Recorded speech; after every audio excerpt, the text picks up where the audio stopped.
그래서 소설이 시작하는 문장부터 가보도록 하죠. 왜냐면 처음 시작이 얼룩고양이 제인 부인의 내 아이는 다들 날개가 있었는데 제인 부인은 그 이유를 설명할 수가 없었습니다. 라고 적혀 있어요. 아니 동화 시작을 누가 이런 식으로 하나? 옛날 옛적에도 아닌 것이고 그러니까요. 누가 행복하게 살고 있었는데요. 아니면 누가 태어났는데 이런 얘기 아니고 설명할 수가 없었습니다.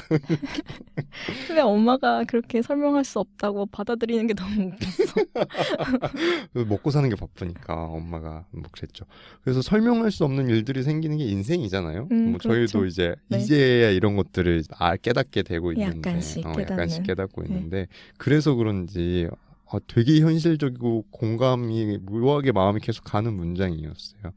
지나가던 이웃이 킬킬대면서 아이들 아버지가 철수였던 모양이지? 이런 얘기가 나오는데 너무 리얼하잖아. 너무 별로였어. 근데 비아냥대는 진짜, 말투. 진짜 싫어. 근데 현실에서 충분히 들을 법한 말투잖아요. 그래서 네. 그거 보면서 거기서 갑자기 빵 터져가지고 처음부터 엄마는 설명할 수가 없었고 지나가던 사람들은 비아냥들. 근데 엄마가 설명을 하잖아요. 자기가 네. 생각하기에는 이래서 애들이 날개가 달렸을 거다라고 하는데 왜 그랬죠? 아이들이 태어나기 전에 엄마는 이 동네를 떠나는 꿈을 꿨고 근데 그 꿈에서 날아가듯 도망치는 꿈이었대요. 그래서 아이들이 날개가 있는 걸 거야 하고 엄마는 추측을 했습니다. 맞아요. 그래서 나중에 돼서 이 꿈의 의미를 이해한다면서 애들이 날아가라 네. 이렇게 엄마가 등을 밀어주죠. 그리고 엄마도 되게 독립적인 게 엄마는 애들이 간다고 자기가 따라가는 게 아니라 네. 애들은 애들대로 가고 엄마는 여기서 재혼을 하겠다며 검은 고양이 존스 씨가 청혼해서 받아들일 생각이라고 남는다고 했죠. 그냥 너네는 떠나고 나는 여기서 잘 살겠다. 근데 원래 고양이들이 그렇지 않아요? 네. 저 길고양이들 밥도 주고 하다 보면은 엄마들이 애들을 두고서 거긴 엄마가 먼저 떠나긴 하는데 어쨌든 독립을 많이 빨리 시키는 편인 것 같기도 해요. 원래 고양이들이 그런 것 같아요. 그래서 괄호치고도 고양이 가정의 아이들은 원래 일찍 독립하거든요. 라고 작가님이 설명을 해주셨어요. 그리고 그 애들이 날아가는 그 장면 사파가 있는데 제인 부인이랑 존스 씨가 이제 뒷모습을 보여주고 있잖아요. 네. 제인 부인이 우리 아이들도 훌륭하게 키우기로 해요 라는 얘기를 하는데 이게 동화를 읽을 때는 되게 자연스럽게 넘어가는데 나중에 보니까 이게 복선이 있었던 거죠. 왜냐면 2화에서 이 둘의 아이도 나오게 되는 거니까. 그래서 이게 10년 동안 쓴 건데도 중간에 또 이런 설정 잘 넣으셨구나. 아니면 일단 넣어놓고 나중에 이화 쓸 때 그쵸. 그때 제인 부인의 애기가 나올 수도 있겠고 이렇게 생각하셨을 수도 있고 아무튼 우리는 이제 다 모아진 책을 읽다 보니까 이런 것도 장치가 미리미리 들어가 있구나. 네. 자연스럽잖아요. 그래서 2화에서 꼬마 고양이 제인이 이제 등장하는 것도 그래서 아까 말씀드렸지만 제가 만나던 친구들이나 아니면은 제 후배들이 고양이들 되게 밥을 많이 줬어요. 고양이들 밥 주는 캣맘이나 캣데디로 많이 활동을 했는데 그거 보면서 이제 얘기를 많이 나누니까 듣다 보면 정말 빨리 독립을 시킨다고 하더라고요. 고양이들을 새끼 고양이들을 빨리 독립시키는데 주로 어떻게 하냐면 그 영역을 남겨주고 엄마가 떠나는 식으로 엄마가 떠나고 애기들은 적응을 했으니까 거기에. 그리고 힘센 첫째들도 떠나고 그래서 약간 약한 애들이 그 지역을 남아서 그렇게 머물게 되는 것 같다? 이런 얘기를 해주더라고요.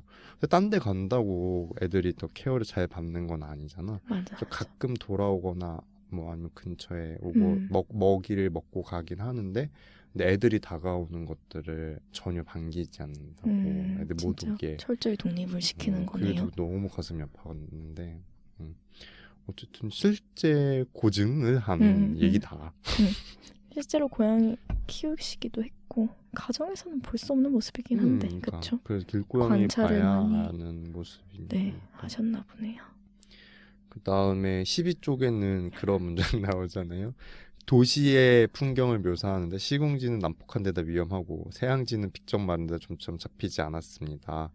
근데 저희는 알잖아요. 이 새양지와 시궁지의 차이를. 네. 누가 더 위험한 놈인가요? 시궁지가 더 위험한 놈이죠. 시궁지가 렛시고 새양지가 마우스인 거죠. 이 사이즈가 차이가 완전 나는 거잖아. 그거 생각하시면 돼요. 포켓몬스터에서 그 꼬렛은 아시나? 포켓몬스터? 포켓몬스터에서 꼬레시 마우스고 네. 그다음에 걔가 진화하면 레트라가 되는데 레트라가 되면 레시야. 그래서 그 모양이 꼬렛은 귀엽고 네. 레트라는 그 들쥐 모양으로 되게 좀 흉측해. 징그러워요. 진화하면 좀 별론데. 실제로 보기도 받고 실험을 했는데 생쥐에게도 물릴 수 있고 렛에도 물릴 수가 있잖아요. 생쥐에게 물리면 그냥 피가 나고 끝나는데 렛에 잘못 물리면 잘릴 수도 있다고 했어요. 네, 엄청 사실은 팔뚝 네, 진짜 크거든요. 엄청 커요. 그래서 고양이가 무서워할 수 있죠, 오히려. 그렇지. 그래서 네. 이게 나중에 또 중요하게 언급이 되는 문제예요. 왜냐면 얼마나 이 시궁지가 위협적일 수 있는지 이게 나중에 뒤에 나오게 되죠. 네. 그래서 이런 게 다 엄청난 복선이다. 그러게요. 여기서도 벌써부터 그렇죠. 그 다음에 21쪽에 가면은 되게 귀여운 묘사도 나오는데 이 4마리의 날고양이들이 비둘기처럼 힘들이지 않고 여유있게 날 수가 없었다고 그래요. 왜냐면 제인 부인이 자식들 잘 먹여 키워가지고 애들이 통통했기 때문에. 그래서 몸무게를 지탱하기 위해서는 있는 힘껏 날개를 퍼덕이는 수밖에 없었지요 라고 묘사가 나오는데 그렇죠. 고양이 통통한데 마른 고양이도 얄쌍한 고양이도 되게 몸매가 예뻐서 네. 정말 아름답긴 한데 나는 통통한 고양이를 좋아해. 통통. 살오른 고양이. 까미랑 치즈 다 통통하죠. 통통이 아니지 퉁퉁. 그래서 걔네도 굉장히 그 퉁땡이 고양이들이었는데 저는 그런 애들이 좋다. 뱃살 막 이렇게 만지고. 그렇구나. 나는 그래도 약간 마른 편. 깜지도 아직 몸매 좋잖아. 네. 무너지지 않았잖아요. 네, 무너지지 않았어요. 제가 잘 조절해서 먹이고 있기 때문에. 나는 일단 그거야. 사료를 자율배식인가요? 자율배식하죠. 그래서 너네가 먹고 싶을 때 먹고 너네가 뭐 안 먹고 싶을 때 먹지 마 이렇게 해놓는데 애들이 양껏 먹다 보니까 네. 그렇게 된 건지 아니면 내가 간식을 많이 줘서 그런 걸 수도 있고. 저는 간식도 많이 안 주고 사료도 맞춰서 하루에 정량을 주거든요. 진짜. 간식은 가끔씩. 왜냐면 고양이 비만이 너무 건강에 안 좋고 위험하다고 맞아. 해가지고. 무책임한. 왜냐면 조금. 내 몸대로 가는 것 같아. 내가 살이 찌면은 애들한테 되게 관대해지니까 같이 쪘다가 내가 식단 조절하고 살 빼고 운동한다 싶으면 그때부터 애들한테도 후하게 안 주는 거야. 그래서 애들도 살이 자연스럽게 갑자기 빠지고. 이렇게 이게 있구나. 플럭체이션이 있어. 네. 최근에 치즈가 다시 또 살이 쪘어요. 통통 살이 올라가지고 그래 살찐 고양이 예뻐. 맞아요. 그래서 일단 귀여운데 근데 이거 읽다가 역시 날개를 퍼덕이면서 난다는 게 정말 어렵다라고 하는 것들을 생각을 했죠. 그쵸. 저희가 여러 방송에서도 얘기했지만 이과생들이라고 말씀을 드렸잖아요. 그래서 네. 이런 거에서 갑자기 꽂히는 거예요. 이게 새들이 나는 거랑 뭐 곤충이 나는 거랑 뭐 다 나는 이 스타일이 다른 거잖아요. 네. 근데 이 고양이들은 포유류에 속하는 거고 근데 원래 포유류에서 박쥐가 나는 동물로는 유일한데 그렇죠. 얘네들이 나는 방식은 박쥐 같은 건 아닌 거고 그렇다고 뭐 새들 같지도 않고 뭐 좀 애매한 거예요. 이게 왜냐면 척추동물은 날개가 팔이 진화가 그렇게 된 거기 때문에 그러니까 팔다리가 4개가 있는데 거기에 날개가 또 달려있는 경우는 없죠. 그렇죠. 없어요. 없어요. 네. 그래서 팔 대신 날개가 생기는 건데 얘네들은 팔다리 다 4개인데 거기에 날개가 또 달려있어. 그래서 이거는 공통조상이 다르거나 뮤테이션이 있거나 아니면 상상 속의 생물인 거지. 상상 속의 생물. 많이 생각했어. 진짜 많이 생각했어. 그래서 얘네가 어디서 이렇게 될 수 있었을까 생각을 했는데 모티브가 있는 것 같아요. 그리스 로마 신화에 등장하는 날개 달린 말인 페가수스가 있잖아요. 그렇죠. 있어요. 걔는 말인데 말에 다리 4개 있고 거기 날개가 또 따로 달려 있으니까 맞아요. 그 그림이랑 사파에 그려져 있는 고양이랑 가장 흡사한 것 같다라는 네. 생각이에요. 유니콘이랑 헷갈리지 않으세요? 유니콘도 날개 있죠. 없어요.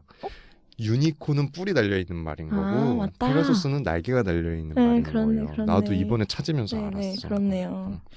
이거랑 또 비슷한 게 이거 또 너무 옛날 사람 인증하는 해리포터 아시죠 다들? 네. 아니, 해리포터 해리포터는 알지? 알죠? 네. 그 해리포터의 히포그리프라고 하는 음. 벅빅이 나오는데 네. 그 친구도 보면은 약간 이런 비슷한 느낌이고 맞아요. 그래서 날고양이들이 어떻게 날 수 있을까 생각했는데 아무리 생각해도 얘는 날 수 있는 방법이 없어. 왜냐면 뼈가 새들은 가볍잖아요. 맞아요. 그렇게 우리는 알고 있지. 왜냐면 날기 위해서는 무게를 줄여야 되고 네. 그럼 뼛속이 거의 텅 비어있는 것처럼 보이는데 근데 고양이들이잖아. 그리고 가슴 근육 비율도 원래 새들이 훨씬 큰데 이 고양이들은 또 그것도 아니야. 네. 그래서 고양이가 날 수 있을까에 대한 현실적인 고민을 해봤는데 이건 상상에 가깝겠다. 날개가 따로 달려서는 어렵겠다. 아니면은 그렇게 하는 건 가능할 수 있을 것 같아. 팔 다리 중에 이제 2개가 날개가 되어 있는 것처럼 그렇게 돼야죠. 네네. 그게 좀 더 생물학적으로 타당한 더 유용하죠, 날기에. 그러면 사실 새 몸에다가 고양이 머리만 달아놓는 아, 그렇네. 이상하다. 이상하다. 네, 패스. 네. 이렇게 할 수밖에 없었던 이유가 있었네요. 네. 귀엽지 않아 그러면 더 네. 이상. 저는 그리고 기억에 남는 장면이 아까 앞에도 계속 약간씩 말했는데 수잔이랑 행크 남매를 이제 날고양이들이 처음 만나는 그 장면이 되게 인상적이었거든요. 그러니까 정말로 있는 그대로 받아들이는 그 모습이 진짜 감동적이었고 그리고 남매들이 엄마도 날고양이를 보면 존재는 알고 있지만 엄마는 그 누구에게도 말하지 않을 거라고 되게 신뢰하잖아요, 어머니를. 그래서 이런 가족의 모습을 보면서 너무 감동적이었어요. 어떤 가정이고 저 가정에서 어떻게 교육을 받았길래 아이들이 저렇게 편견 없이 바로 있는 그대로 날고양이들을 받아들일 수 있을까 감동적이었어요. 그리고 저는 사실 이 장면을 보면서 개인적인 얘기긴 한데 한 자매가 떠올랐거든요. 제가 아는 지인인데 그 자매를 보면 진짜 이런 느낌이에요. 약간 수잔과 행크의 현실판일 것 같은. 진짜? 애기들이야? 아니요. 우리보다 조금 어린 동생들인데 그리고 기본적으로 이 자매들이 항상 남을 배려하고 엄청 잘 챙겨요. 그래서 이 자매를 보고 어떤 집 어머니가 어떻게 교육을 시켰길래 이 자매들이 이렇게 지낼까 이런 얘기를 했단 말이에요. 저희끼리. 그래서 딱 그 매치가 되더라고요. 행크 수잔이랑. 그래서 너무 좋은 행복하고 건강한 가정이다. 라는 생각을 했어요. 가정. 근데 뭔가 그런 친구들 보면 네. 이 세상의 아름다움을 느끼게 되잖아요. 네, 맞아요. 인간에 대한 신뢰가 다시 생기고 그런 분들의 존재가 우리 살아가면서 되게 필요하다. 힘도 주죠. 네. 동의합니다. 네. 이 친구들이 성장을 하고 이권에서 이제 엄마를 보려고 떠나잖아요. 네네. 제임스랑 해리엇은 떠나고 셀마랑 로저는 수잔 행크가 다 우리가 없어지면 슬퍼할 거라면서 이제 집에 남았잖아요. 이것도 감동적이긴 하지. 맞아. 저는 이것도 너무 놀랐어요. 어떤 유대를 형성하길래 동물과 인간이 어떻게 저렇게 우리가 없어지면 수잔과 행크가 슬퍼할까봐 나머지 2마리는 남고 2마리만 돌아가는 이 모습도 감동적이었어요. 근데 아이들은 그 상황을 모르니까 결국엔 없어져서 걱정하고 엄청 부르고 찾는 얘기도 나오죠. 결국에는 나중에 돌아와서 다 행복해하긴 하지만 이런 헤어지고 막 이런 부분이 또 가슴이 아프죠. 막상 그 상황에서는. 그래서 귀소 본능을 믿으면서 이제 도시로 돌아가요. 걔네들이. 도시로 돌아가다가 이제 태어난 곳인 빈미가에 도착을 하는데 거기를 이제 철거를 하잖아요. 근데 이게 고양이 관점에서 묘사되는 과정이 되게 세밀하달까? 되게 공포스럽게 잘 무섭더라고요. 되게 무섭게 식은땀 나게 되어 있어요. 근데 그 와중에 이제 새끼 고양이 목소리를 듣고서 그 친구를 구조를 하려고 하잖아요. 그래서 그 새끼 고양이가 나타날 때까지 기다렸다가 데리고 가려고 해요. 일단 몸 상태가 새끼 고양이가 안 좋아가지고 회복될 때까지 버티고 있었는데 이제 크레인이 어느 날 이제 쇠공을 휘두르면서 정말 다가왔던 거죠. 그래서 어떻게든 도망치려고 하는 그 장면도 정말 긴박하게 묘사가 되어 있고 근데 우연히 이제 엄마를 만나게 되잖아요. 그 새끼 고양이도 다 데리고 알고 보니 그 새끼 고양이가 엄마의 딸, 막내딸, 이제 자기들의 동생이라고 하는 것도 깨닫게 되고 여기서 나도 이거 전혀 생각도 못했던. 정말? 전개를? 저는 바로 알았어요. 어떻게 알았지? 까만색 고양이길래. 왜냐면은 아빠 존스가 까만 고양이라고 언급을 해놨거든요, 앞에. 근데 그거를 난 다 읽고 나서 나중에 생각해보니까 맞다 그랬네였지. 그래서 저는 바로 까만 새끼 고양이 나오니까 엄마와 존스 사이에서 태어난 애기구나라고 알았어요. 난 몰랐어. 대단한데. 그럼 엄청 반전이었겠다. 나 엄청 충격받아. 뭐? 동생이라고? 날개가 또 있어? 이랬는데. 그랬구나. 엄마가 이제 데리고 가라고 얘기를 하잖아요. 그렇죠. 왜냐면 이곳에서는 살기가 힘든 그렇죠. 환경이니까 날고양이들이 그래서 음. 너네가 데려가서 같이 잘 지내라 하고 말하고 이제 떠나가게 되죠. 근데 이 깜고양이에게 농장에 도착하니까 수잔이 제인이라고 이름을 붙여주는데 말을 못해요. 맞아. 꼬마 제인이 말을 못해요. 그 이유는 나중에 나오긴 네. 하지만 어쨌든 뭐 나, 씨, 뭐 이런 얘기밖에 못 하는데. 두 마디밖에 못해요. 우유를 핥다 말고서 이제 행복한 목소리로 우렁차게 나라고 소리치는 부분이 나오잖아요. 근데 그 부분이 너무 귀여워가지고. 너무 귀엽죠. 사파도 진짜 귀여워요. 입에 검은 고양이가 우유 묻힌 상태로 나온 게 너무 귀여웠어.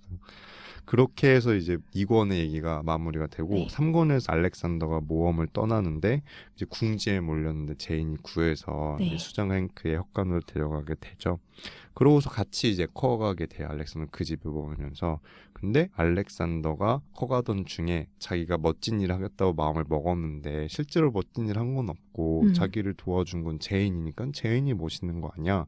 그럼 제인을 위해서 뭔가 일을 해주고 싶다라는 마음을 먹게 되고 근데 제인은 지금 말을 못하니까 맞아요. 자기가 말을 할 수 있게 해줘야겠다. 네, 도와줘야겠다는 생각을 하게 된 거죠. 사실 알렉산더는 자기 중심적인 고양이였었고 자기 생각밖에 못했는데 맞아. 어떻게 같이 성장하다 보니까 이제 다른 고양이를 생각할 수 있게 되고 그러면서 제인을 막 열심히 도와줘요. 말을 할 수 있게끔. 감동적이야. 네, 그래서 엄청 힘들어 하거든요. 제인은 왜냐면 어쨌든 트라우마가 있었기 때문에 말을 못했던 하지. 거여서 계속 피하려고 하고 알렉산더가 계속 말해봐 하는데 제인은 회피를 하려고 한단 말이에요. 근데 알렉산더는 포기하지 않고 끝까지 제인을 도와줘요. 넌 할 수 있다. 기운을 북돋아주고 무서움에 대면하게 도와주죠. 맞아요. 그래서 제인이 분노도 하고 막 공포를 보이고 하다가 결국에는 말씀해주신 대로 알렉산더의 격려에 힘입어 얘기를 하죠. 왜 그러냐면 그 시궁지들이 걔네도 먹을 게 없고 그 철거되는 긴박한 상황에서 습격을 하려고 했던 거죠. 제인이. 네. 그래서 이 제인이 그것 때문에 이제 트라우마. 시궁지라는 말을 하면 얘네들이 다시 나타날 것 같아가지고 그래서 말을 못했다라고 하죠. 무서워서 말을 못하고 있었는데 이제 극복을 했습니다. 그래서 되게 감동적인 네, 장면이에요. 저도 이 장면이 정말 감동적이었어요. 이 전체에서 이 부분이 가장 감동적이었던 것 같긴 해요. 왜냐면 제인도 자기를 극복하게 되는 거고 그리고 되게 중심적이었던 알렉산더도 주위를 돌아볼 줄 아는 그러니까 마냥 약하거나 마냥 강한 존재가 아니고 서로를 인정하고 존중하는 그런 마음 자연스럽게 너무 녹아 있어가지고 행복한 되게 흐뭇한 광경이었죠. 그렇게 해서 3권의 얘기가 끝나는데 이제 말도 할 수 있고 날아다니고 독립적인 성격의 제인이 4권이 되면서 떠나고 싶어 하죠. 네, 지루해요. 이런 안락함에 정착할 수 없다면서. 그래서 다들 말리긴 하는데 제인이 이제 도시로 날아 들어가요. 그러다가 도시 어느 집에 들어가게 됐는데 그 집에서는 엄청 제인을 쓰다듬어주고 칭찬도 해주고 맛있는 음식도 주고 이런 집에 들어가게 된 거죠. 그치만 그 집의 창문은 굳게 닫혀 있었어요. 그렇죠. 그 아저씨가 신비한 소녀라고 부르면서 이 제인이 날아다니는 제주도 막 보여주고 TV 출연도 시켜주고 하는데 밖은 위험하다면서 유리창을 열어주지 않는 거죠. 근데 결국은 자기가 이용하려고 내보내주지 않은 거잖아요. 네, 이용당한 상황이었어요. 제인이. 그래서 계속 그 안에서 갇혀서 살다가 뭔가 깨달음을 얻고 여기를 벗어나야겠다고 생각을 하죠. 맞아요. 그래서 이 부분도 되게 큰 교훈을 주고 있죠. 그러니까 친절한 게 항상 좋은 게 아니지. 나한테는 독이 될 수도 있는 친절일 수 있는 거고 그리고 진정한 자유는 본인이 위험을 감수하면서 얻어지는 거고 직접 터득해야 되는 거죠. 그런 얘기라고 생각이 들었고 어쨌든 동화잖아요. 근데 동화 같은 경우에는 어른들이 기본적으로 정해준 틀 안에서 생각하고 행동할 수밖에 없는데 착하게 그 말에 따르기만을 바라는데 그게 진정한 성장이냐라는 얘기, 그 틀을 깨야 된다라고 하는 그런 은유 같은 걸로도 읽혔기 때문에 저 같은 경우에는 우리 1화 때도 얘기했지만 독립을 하고 왜냐면 저희 부모님이랑 저희 집안은 사이가 너무 좋아요. 남들이 보면 정말 너무 끈끈하다라고 얘기하는데 그 이제 장단이 있는 거지. 너무 끈끈해서 분리가 안 되어 있으니까 그래서 독립을 의식적으로 한 건데 저희는 지금 되게 잘 지내거든요. 어쨌든 분리가 되고 다시 친구가 되는 과정이 필요한 거였는데 이 틀 같은 것들 이런 것 그래서 읽으면서 이게 저는 유난히 또 눈에 밟혔던 구절이었던 것 같아요. 저는 읽으면서 너무 마음이 아픈 세상에 뭔가 이유 없는 친절은 없는 것인가 이런 거를 생각하게 되고. 이유 없는 친절이 있지. 있어요? 우리가 서로에게 보내는 뭐 그렇지. 그렇지만 아닌 경우 많지. 아닌 경우가 훨씬 아닌 경우를 많으니까. 보여주는 장면인 네, 거죠. 그래서 그게 더 극적으로 와닿았고 사실 이렇지라면서 그치. 사회생활이 좀 쓸쓸한 면이 있었어요. 맞아요. 사실 저는 오히려 이유 없이 친절을 베푸는 편이거든요. 그러니까 약간 오지랖퍼인 성격인데 그치. 왜 이걸 보고 슬펐냐면 제가 이용당한 경험이 좀 있는 거예요. 이런 성격 때문에 진심으로 이렇게 뭔가 사람을 도와주고 싶은 마음이 있을 경우가 많은데 그런 걸 이용해서 뭐 나 필요할 때 약간 이렇게 하려고 하는 경험을 사회에서 당한 적이 있어가지고 이 에피소드를 읽으면서 조금 씁쓸한 생각이 좀 났어요. 그런 면에 씁쓸한 네. 거구나. 네. 그것도 이해된다. 근데 아저씨로부터 결국에는 제인이 벗어나게 되고 네.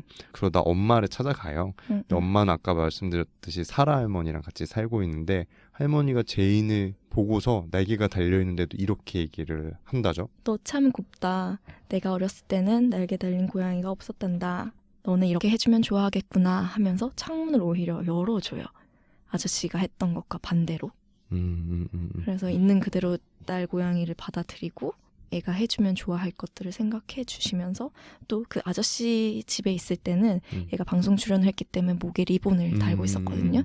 그래서 할머니는 보자마자 너는 저런 거 없어도 예쁘단다 하면서 리본도 풀어주시고 자유를 완벽한 자유를 주는 거죠. 제인에게. 맞아요. 창문도 열어두고 그다음에 네. 목에 감겨있던 것도 풀어주고 되게 네. 상징적인 네, 제스처죠. 네. 그 말하는 것도 저는 되게 뭉클했는데 남과 다르면 살기 어렵지 내 말 맞지 이렇게 얘기하시는데 이 네. 부분이 진짜 훅 왔어요. 맞아요. 아 정말 뜻한 말. 이 류긴 작가님도 할머니였잖아요. 그러니까 할머니 네. 상태에서 썼던 거니까 본인이 아마 담아서 건네는 말이지 않을까. 네, 되게 좋았습니다. 나도 저렇게 나이가 들면 저런 지혜와 포용력 그리고 너그러움 이런 것들을 체득할 수 있을까? 이런 생각을 하면서 뭔가 담고 싶은 담고 싶었어요. 인생 전체를 통해서 저렇게 얻어진 게 아닐까. 저렇게 되도록 살아야겠다. 이런 생각들을 해보게 되는 장면이었어요. 그리고 엔딩에서는 제인 부인이랑 꼬마 제인은 사라 할머니랑 같이 살게 되고 네. 농장에 있는 언니 오빠들은 가끔 놀러 오고 제인도 알렉산더를 보러 종종 놀러 가고 그렇게 행복한 얘기로 끝나게 되죠. 근데 이 제인이 어쨌든 밤하늘, 도시의 밤하늘을 날아다니는 친구인데 막 노래 부르면서 나는 야 뒷골목 고양이, 나는 신비의 소녀, 나한테 까불지 마라, 나는 제인, 나는 자유롭다 이런 5,000건 노래를 부르면서 이제 골목을 누비게 됩니다 라는 얘기가 나오는데 이 마지막 이 문장이 어떻게 되냐면 이따금씩 제인이 창문을 날아가다 날개를 멈추고 방 안을 들여다봅니다. 방 안에서 자고 있는 아이의 꿈속에서 날개 달린 고양이가 하늘을 날아갑니다. 꿈은 흘러가고 제인은 야생 날고양이의 노래를 부르며 저만큼 날아갑니다. 라고 적혀 있는데 요거 끝난 되게 뭔가 좋아 약간 이렇게 느낌이 드는데 바로 뒤에 옴기니 서평이 있는데 맞아요. 그것까지 뒷장에. 되게 자연스럽게 쑥 넘어가요. 왜냐면 옴기니도 내가 날아다니는 고양이를 봤다. 창문에서. 근데 그게 꿈인지 아닌지 뭐 모르겠어 뭐 이런 식으로 써져 있는 게 동화가 쭉 이어지는 것 같은 느낌이죠. 그러니까 그 옴기니까지도 이 작품에 확실히 참여하고 있었구나라는 게 느껴져서 맞아요. 한편 딱 잘 마무리되는 느낌이 확 정말 들었어요. 마무리가 잘 돼서 좋다. 책도 보면서 좋다. 진짜 좋다. 이런 생각 많이 했죠. 맞아.